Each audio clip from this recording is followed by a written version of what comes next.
Hello बच्चों, this is Pankaj sir and you are watching my YouTube channel English with Pankaj sir Goyar. जैसा कि आप जानते हैं, मैंने पहले ही बताया दिया हुआ है कि अपने स्पोकन की क्लासेस स्टार्ट कर दी है। स्पोकन की क्लासेस में ये इसका मतलब ये नहीं कि ये वीडियो जो बन रही है स्पोकन के स्टूडेंट्स के लिए ही है। ये वीडियो जितनी स्पोकन इंग्लिश सीखने वाले स्टूडेंट्स के लिए है उतनी ही ज़रूरी है आपकी कंपटीशन की तैयारी करने वाले बच्चों के लिए। कंपटीशन की तैयारी करने वालों बच्चों के लिए ये ज़रूरी क्यों है? क्योंकि जैसे सेंटेंस अरेंजमेंट है, क्लोज टेस्ट है, अनसीन पैसेज है, ये सभी की सभी कुछ चीज़ें ऐसी होती हैं जो हमें ग्रामर से हटकर ये चीज़ें सीखनी पड़ती हैं। आपने नोटिस किया होगा कि स्पोकन इंग्लिश जो स्टूडेंट्स सीबीएसई के होते हैं या इंग्लिश मीडियम के स्टूडेंट्स होते हैं वो ये चीज़ें आसानी से कर लेते हैं, है ना, क्योंकि उनकी वोकैबुलरी पे अच्छी कमांड होती है। ठीक है, तो ये वीडियो मैं बना रहा हूँ तो ध्यान से देखिए। उसमें मैंने जो टाइटल डाला हुआ है उसमें लिखा हुआ है from zero level. From zero level का मतलब है बिल्कुल बेसिक से। कुछ लोगों को ये चीज़ें बहुत आसान सी लगेगी कि ये तो सर बहुत आसान सी चीज़ें करा रहे हैं, लेकिन मैं जो गाँव में बैठे हुए दूर स्टूडेंट्स हैं कि जो बिल्कुल नहीं जानते इंग्लिश के बारे में, मैं उन स्टूडेंट्स को भी ध्यान में रखकर ये वीडियो बना रहा हूँ। ठीक है, तो फर्स्ट वीडियो जो मेरा था वो बेसिक था और अभी स्टार्टिंग के कुछ 5-6 वीडियो में बिल्कुल बेसिक वाले डालूंगा, इसीलिए मैं आपको बिल्कुल शुद्ध हिंदी में बता रहा हूँ, है ना। पहला वीडियो था हमारा जो यूज़ ऑफ देयर को लेकर था। स्पोकन इंग्लिश सीखने के लिए जो 4 पिलर ज़रूरी होते हैं उसमें से एक मैंने आपको use of there previous video में बता दिया है। ठीक है, और आज मैं आपको दूसरा बताने जा रहा हूँ, use of has to have to.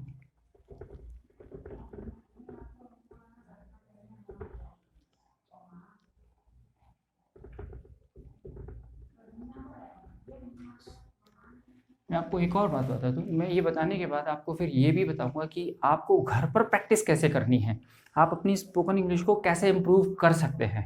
ठीक है ना, कि आपको घर पे करना क्या है, इन सेंटेंसेस को कैसे यूज़ करने हैं, है ना, ये थोड़ा सा बताऊं मैं पहले, है ना, समय कम है। उसके बाद जैसे कि ये सेंटेंसेस है, ये वो सेंटेंसेस हैं जो आपको दिन में कम से कम 10 बार बोलने में आते ही हैं। इनके बिना आप स्पोकन इंग्लिश का सोच भी नहीं सकते हैं। इसकी जो पहचान होगी वो कुछ इस तरह से होगी। इसके हिंदी के वाक्य के अंत में ये आएगा, ना है या पढ़ता है। ठीक है, वही ना है या पढ़ता है, ये सेंटेंस की मजबूरी को शो करते हैं। मजबूरी इन द सेंस कि जो सब्जेक्ट काम करना नहीं चाहता है वो उसे करना पड़ता है। ठीक है ना, इसके हिंदी के सेंटेंसेस कुछ इस तरह से होते हैं, समझ लीजिए। जैसे मुझे रोज सुबह जल्दी उठना पड़ता है। जल्दी उठना पड़ता है। ठीक है, पहचान हमेशा हिंदी सेंटेंस के लास्ट में आती है। ठीक है, सेकंड है उसे ट्यूशन के लिए पैदल जाना पड़ता है। पैदल जाना पड़ता है ना, पड़ता है वाले वो एक ना है वाला भी ले लेते हैं। हमें हर कीमत पर इंग्लिश सीखना है, ये हमारी मजबूरी है भाई, है ना, ये ना है। तो हमें याद रखिए सब्जेक्ट हैज़ और हैव, हैज़ सिंगुलर के साथ, हैव प्लूरल के साथ। ठीक है ना, जिसको नहीं मालूम है वो बच्चा लिख ले, हैज़ टू आएगा सिंगुलर के साथ। सिंगुलर मतलब ही, शी, इट और एक वचन के साथ। हैव टू आएगा आपका प्लूरल के साथ, आई, यू और प्लूरल के साथ। ठीक है, उसके बाद आएगी ऑब्जेक्टिव केस। मुझे रोज सुबह जल्दी उठना पड़ता है, आई हैव टू। फिर है वर्ब। वर्ब हमेशा हिंदी सेंटेंस की जो पहचान है इसके पास में दी होगी। उठना, gate up. Early in the morning, early in the morning. उसे ट्यूशन के लिए पैदल जाना पड़ता है। उसे क्लियर नहीं है ये लड़का है या लड़की, इस केस में हम मेल को प्रायोरिटी देते हैं। तो he has to go to, उसे ट्यूशन के लिए पैदल जाना पड़ता है। He has to go on foot, go on foot for tuition, for tuition. Next है हमें हर कीमत पर इंग्लिश सीखना है। We have to learn English, हर कीमत पर, at any cost. We have to learn English at any cost, है ना। इस वाले सेंटेंस में मैं आपको एक और बता देता हूँ, ऑब्जेक्ट भी दिया हुआ है, सब्जेक्ट वी, उसके बाद हैव टू, ये हैव टू हो गया, उसके बाद वर्ब, V1 वर्ब की फर्स्ट फॉर्म। वर्ब हमेशा लास्ट में होगी, ना है पढ़ता है के साथ में होगी, सीखना, लर्न हो गया। उसके बाद ऑब्जेक्ट, जिस स्टूडेंट्स को ऑब्जेक्ट पहचानना नहीं आता है उसके लिए क्या और किसको से अपने वाक्य में प्रश्न कर लो, जो ऑब्जेक्ट है, जो जवाब आएगा वही आपका ऑब्जेक्ट होगा। विकास हमें हर कीमत पर इंग्लिश सीखना है, हमें हर कीमत पर क्या सीखना है, इंग्लिश, तो ये हमारा ऑब्जेक्ट होगा। We have to learn English, ये ऑब्जेक्ट वाली जगह आ जाएगा, ठीक है। और ये एट एनी कॉस्ट, ये जो टाइम बताने वाले शब्द होते हैं ये हमेशा सेंटेंस के लास्ट में ही लिखे जाते हैं, ठीक है। इसके जो नेगेटिव होंगे हैज़ और हैव के बाद में टू के पहले नॉट लग जाएगा, है ना। इंटररोगेटिव में हैज़ और हैव पहले आ जाएगा। ये प्रीवियस वीडियो में मैं सारी चीज़ें बता चुका हूँ कि एफर्मेटिव कैसे बनते हैं, नेगेटिव कैसे बनते हैं, इंटररोगेटिव कैसे बनते हैं, ये मैं आपको प्रीवियस वीडियोस में बता चुका हूँ। तो बच्चों ये तो आपका हो गया प्रेजेंट में। अगर यही सेंटेंस पास्ट में हो, है ना, जैसे मुझे रोज़ सुबह जल्दी उठना पड़ता था, है ना, उसे ट्यूशन के लिए पैदल जाना पड़ता था, हमें हर कीमत पर इंग्लिश सीखना थी या सीखना पड़ी थी, तो इसमें हमें कुछ नहीं करना है, हैज़ और हैव का पास्ट आ जाएगा had, simple and nothing else. सबके साथ में आपको हैड का यूज करना है, सिंगुलर हो या प्लूरल हो, सबके साथ हैड टू चलेगा और फर्स्ट फॉर्म ही रहेगी, ठीक है। याद रखना हैड टू फिर फर्स्ट फॉर्म, ठीक है। तो यहाँ पर हैड हो जाएगा तो ये पास्ट में चले गए, ठीक है। इसी में मैं फ्यूचर बता देता हूँ। फ्यूचर के लिए भी हमें सिर्फ इतना सा करना है, हैड को हटा देना है और विल हैव, टू ऑलरेडी दिए हुए, विल हैव का यूज कर देना है, ठीक है। वो इस तरह से हो जाएंगे, मुझे रोज सुबह जल्दी उठना पड़ेगा, I will have to get up early in the morning, उसे ट्यूशन के लिए पैदल जाना पड़ेगा, he will have to go on foot for tuition, ठीक है। मुझे इंग्लिश सीखना पड़ेगी, I will have to learn English, आपको यह रूम साफ करना पड़ेगा, you will have to clean this room, हमें उससे बात करना पड़ेगी, we will have to talk to him, ठीक है। तो इस तरह के सेंटेंसेस आ जाएंगे, सिंपल सा है, इसमें कुछ नहीं है, और ये इतने इंपॉर्टेंट होते हैं कि दिन में हमें इनकी लगभग 10-12 बार ज़रूरत पड़ेगी बोलने में, ठीक है। तो जो फर्स्ट था प्रीवियस वीडियो में मैंने बताया यूज़ ऑफ देयर, सेकेंड आपका हो गया ये यूज़ ऑफ हैज़ टू और हैव टू, ठीक है। अब मैं आपको जो बताने जा रहा हूँ उसको आप ध्यान से सुनिए सभी लोग।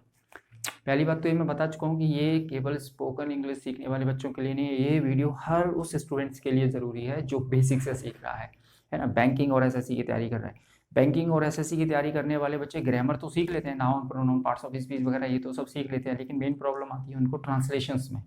तो ये जो बच्चे ट्रांसलेशंस का जो सीखना चाहते हैं, जैसे कुछ जॉब होते हैं जो ट्रांसलेटर के जॉब होते हैं, उनको हिंदी से इंग्लिश में, इंग्लिश से हिंदी में ज़रूरत पड़ती है, तो वहाँ पर इन चीज़ों की ज़रूरत पड़ती है, ठीक है। तो ये उन लोगों के लिए भी ज़रूरी है। तो आपको मैंने 2 चीज़ें बता दी, use of their first video में वो हो चुका है और उससे रिलेटेड काफ़ी चीज़ें, सेकंड हमारा ये हो गया। अब आपको मैं ये बता दूं आज करना क्या है। फर्स्ट वीडियो में मैंने आपको बताया था कि आपको रीडिंग करना है, सेकंड टिप आपको मैं दे रहा हूँ, आपको लिसनिंग करनी है। लिसनिंग मतलब सुनना है, इंग्लिश बोलते हुए सुनना है लोगों को, है ना। अब आप प्रश्न आता है कि सर हमारे पास, हमारे आसपास या हमारे गांव में तो कोई है नहीं जिसको इंग्लिश बोलना आता, तो आजकल यूट्यूब सबसे बेस्ट, यूट्यूब पे है, यूट्यूब पर आप स्टोरी आती है, आप यूट्यूब पर स्टोरी सुनिए, है ना, और सेटिंग में जाकर आप उसको स्लो मोशन में कर दीजिए, बहुत धीमे धीमे सुनिए, ठीक है ना। ये क्यों सुनना है अभी बता रहा हूँ मैं आपको, पहले सुनना है, ठीक है ना, और कैसे सुनना है वो भी बता रहा हूँ। सुनना शुरू करिए, सब लोग अपने अपने समय अनुसार, किसी के पास आधा घंटा है, किसी के पास 1 घंटा है ना। थोड़ी मेहनत करनी पड़ेगी बच्चों स्टार्टिंग में, लेकिन मैं आपको प्रॉमिस करता हूँ आपको इंग्लिश सिखा दूंगा, ये मेरा प्रॉमिस है आपसे, वो भी फ्री ऑफ कॉस्ट। सारे के सारे वीडियो डालूंगा, अभी मैं बेसिक से बना रहा हूँ, उसमें आपने देखा होगा हेडिंग डली हुई है टाइटल में, फ्रॉम जीरो लेवल से चलना है ना। कुछ बच्चों ने बताया कि सर यूज़ ऑफ इज़हार हम नहीं आते, तो मैं वो भी उसकी भी वीडियो बनाऊँगा, ठीक है। तो ये चीज़ आपकी हो गई। अब आपको करना क्या है, ध्यान से सुनिए, आपको 2 रजिस्टर मेंटेन करने हैं, है ना, 2 रजिस्टर मेंटेन कर रहे हैं। तो एक रजिस्टर में आपको जो आप दिन में 3 सेंटेंस रीडिंग और लिसनिंग कर रहे हैं, रीडिंग भी कर रहे हैं आप और लिसनिंग भी कर रहे हैं, है ना कि तो उसमें से आपको 2 सेंटेंस रीडिंग के और 2 सेंटेंस लिसनिंग के निकालने हैं, यानी पर डे के 4 सेंटेंसेस हो गए, है ना। कोई भी 4 सेंटेंसेस याद रखिए, वर्ड नहीं बोलो, 4 टेंसेस कंप्लीट सेंटेंसेस होना चाहिए, है ना। कोई भी 4 सेंटेंसेस होते हैं, तो आपको क्या करना है, 4 सेंटेंसेस लिख लिया आपने, उन 4 सेंटेंसेस को डेली प्रैक्टिस करना है। याद रखना, याद नहीं करने की कह रहा हूँ मैं कि उनको 4 को आप याद कर लीजिए, उनको याद नहीं करना है। आपको मैं बता ही देता हूँ कि कैसे करना है ना। ये मेरे को मिटाना पड़ेंगे।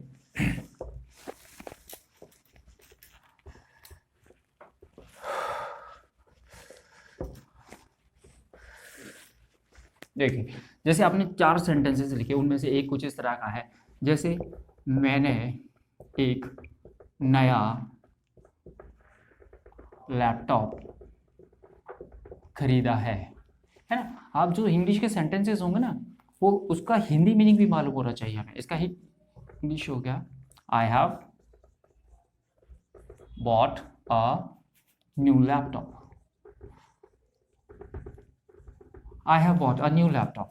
अब आपको करना क्या, इसी तरह के आपके 4 सेंटेंसेस हो गए। याद रखिए, जो हिंदी जितना सेंटेंस आपको इंग्लिश में मालूम है, उसका हिंदी मालूम होना जरूरी होना चाहिए, चारों सेंटेंस का, तभी तो आप उसका यूज़ कर पाएंगे। याद नहीं करना है आपको। अब इनको करना क्या है, आपको इसको दिन में 10 बार बोलना है, इसी सेंटेंस को नहीं, इससे रिलेटेड सेंटेंसेस को। कैसे बोलेंगे आप, देखिए, I have bought a new laptop, ये वाला वर्ड नाउन है, इसको चेंज करते जाइए। आई हैव बॉट, मैंने खरीदा है, क्या खरीदा है, इस वाले वर्ड को चेंज करते जाइए, और इसको नेगेटिव इंटरोगेटिव सब में बनाने का प्रयास कीजिए। जैसे I have bought a new mobile, I have bought a new shirt, है ना, इस तरह के बनाइए। फिर इसके नेगेटिव बनाइए, I have not bought a new mobile, I have not bought a new shirt. Interrogative बनाइए, have I bought a new mobile, have I bought a new shirt, इस तरह के। फिर इंटरोगेटिव सेकंड में ले जाइए इसको, why have I bought a new mobile, why have I bought a new shirt, इस तरह के सेंटेंसेस बनाइए। तो ये सेंटेंसेस से आपको प्रैक्टिस करनी है, यानी कि जो आपने 4 सेंटेंसेस बनाए ना बच्चों, 4, इसके आपको एक सेंटेंस के आपको कितने बना लेंगे, लगभग 10 सेंटेंसेस बन जाएंगे। तो एक सेंटेंस के 10 बनाएंगे तो 4 के आपके 40 सेंटेंसेस हो गए, है ना। आपको पर डे के 40 सेंटेंसेस हो जाएंगे। 40 सेंटेंसेस का मतलब हुआ कि आप इंग्लिश बोलने की राह पर चल पड़े। याद रखिए, nobody can learn how to speak in English until he speaks. अगर कोई बोलना चाहता है तो उसे इंग्लिश बोलना पड़ेगी, लिखने से कभी किसी को नहीं आई। अब रजिस्टर भर दीजिए, कॉपी भर दीजिए, कुछ नहीं होने वाला। कोई वैक्सीन नहीं है कि वैक्सीन आ रही है, लो ठोक दी, उस सुबह तक इंग्लिश आ जाएगी, कुछ नहीं होगा। और ये कई वीडियो आते हैं यूट्यूब पर कि ये इंपॉर्टेंट सेंटेंस कर लीजिए, और यही सेंटेंस होते हैं 100 सेंटेंस, कुछ नहीं, फालतू की बकवास है। याद करने से कभी किसी को इंग्लिश नहीं आई।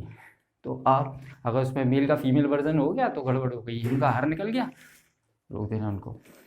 तो इस चीज़ का ध्यान रखना। अभी रुक जाए, बोल रहे, तो इस चीज़ का ध्यान रखिए आप लोग, ठीक है। तो आपको ये सेंटेंसेस करना है। मैंने 4 वर्ड्स बोले थे, हाँ, ये शांत रहना, बैठ जाओ उधर, है ना। 4 सेंटेंसेस आपको 4 वर्ड्स के लिए, है ना, 4 वर्ड्स पर्टिकुलर, कोई भी 4 वर्ड, उधर को विकास से चेयर दे दो। ये 4 वर्ड्स में आपको कोई से भी 4 वर्ड ले लेने हैं, कोई से भी 4 वर्ड इन द सेंस इस तरह से, जैसे आपको बता दूं, क्रिटिसाइज, ऑब्स्टिनेट, आवाज नहीं करो, प्रेज, 3 ही वर्ड ले लीजिए, 3 वर्ड, क्रिटिसाइज, ऑब्स्टिनेट, प्रेज। कोशिश करिए कि एक दूसरे के अपोजिट हो जाए, अपोजिट या सिनोनिम मिल जाए, ठीक है। अब इस वर्ड को आपको इन सेंटेंसेस में यूज करने हैं, ठीक है। इन सेंटेंसेस में यूज कैसे करने हैं, क्रिटिसाइज मीन्स होता है बुराई करना, ऑब्स्टिनेट मीन्स होता है जिद्दी, प्रेज मीन्स होता है तारीफ करना या प्रशंसा करना। इन सेंटेंसेस को, इन वर्ड्स को, जो यहाँ पे हमें क्या चाहिए, V1 वर्ब की फर्स्ट फॉर्म, तो वर्ब में इनको यूज करने की कोशिश कीजिए। जैसे हमें उसकी चुगली बुराई करना है ना, हमें उसकी बुराई करना पड़ती है, हमें उसकी प्रशंसा करना है। सेंटेंसेस बनाने की कोशिश कीजिए। सेंटेंसेस जब आप इस वर्ड्स के बनाएंगे तभी वो फंक्शन करेंगे। वर्ड याद करने से कभी इंग्लिश नहीं आती है ना, कि हमने मीनिंग याद कर लिए, मीनिंग याद करके आपको खुद के सेंटेंसेस बनाने हैं उनके, एग्जैक्टली, ठीक है, सेंटेंस बना रही है। अब ये यहाँ पे ये हमें वर्ब, ये वर्ब नहीं है, ये एडजेक्टिव है।